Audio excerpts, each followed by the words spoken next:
Ce corps ne construit pas d'ashram.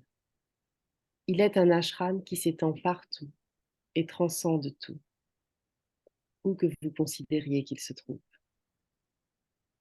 Vous croyez que seuls ces ashrams que vous avez construits sont à elle. En fait, le monde tout entier est un ashram pour ce corps.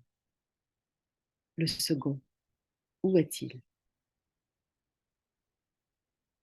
Par suite du manque de l'ashrama du brahmacharya, observance de l'abstinence et de la chasteté durant le stade initial de la vie, les règles des autres ashrams, stages de vie, ne sont pas strictement respectées. Or, un édifice ne peut être construit comme il se doit sans de solides fondations.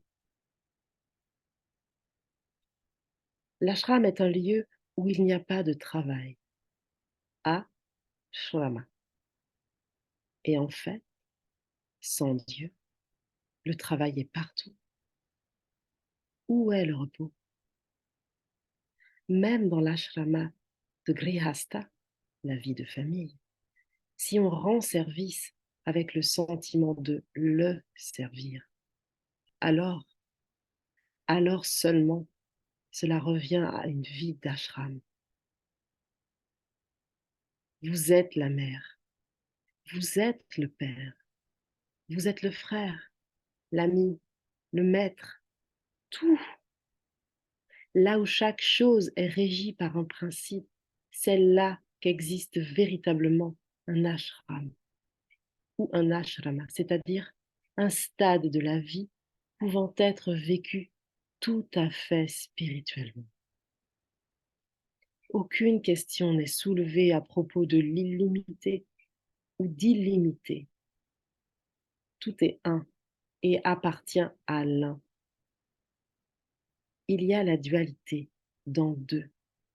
Là où il y a un voile, il y a aveuglement.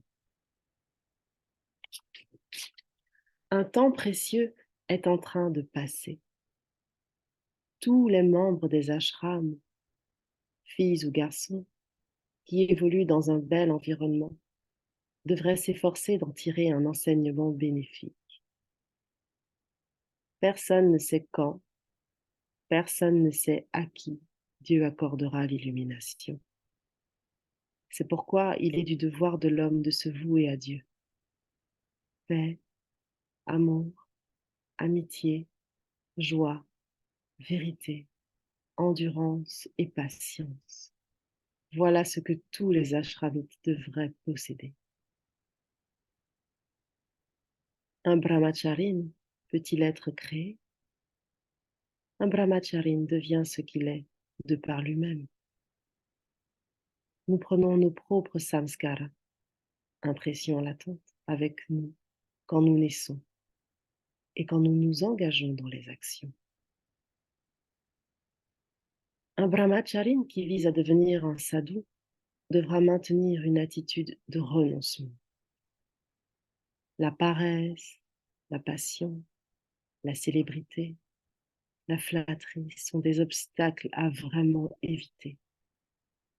Sachant cela, agissez dans le but de bien faire. Portez une attention particulière au code de conduite des brahmacharis et des sadhus. Il ne faudrait même pas aller dans une telle direction qui pourrait choquer les gens extérieurs et ne pas être pour le bien.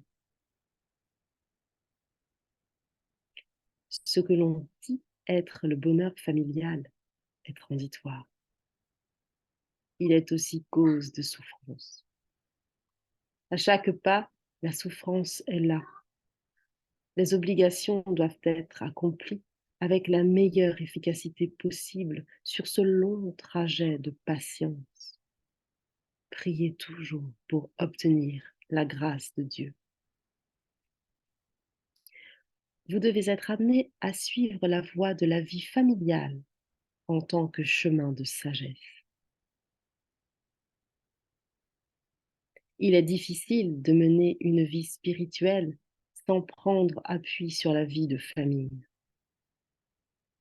Accordez une attention toute particulière à ce qui vient de l'intérieur. que sa seule volonté soit faite. Dieu lui-même est là, sous ses formes infinies, dans chaque foyer. Il se peut qu'il faille partir à peine arrivé, 2 jours avant, 2 jours après. Il peut y avoir de grandes souffrances dans la vie d'un foyer.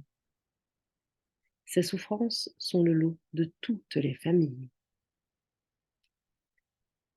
Comment trouver le réconfort lors de ces moments, si ce n'est en se réfugiant en lui, le Créateur, le Préservateur et le Destructeur? Le Vipassana, renoncement conscient intérieur, est en fait le véritable sannyasa. C'est une grande chance que d'avoir le sannyasa, tout abandonner. Le sannyasa, c'est l'annihilation de toute chose, la négation du sens de la négation. S'engager dans le sannyasa, vividisha sannyasine, ou devenir spontanément sannyasine, vidvat sannyasine, ce n'est pas du tout pareil.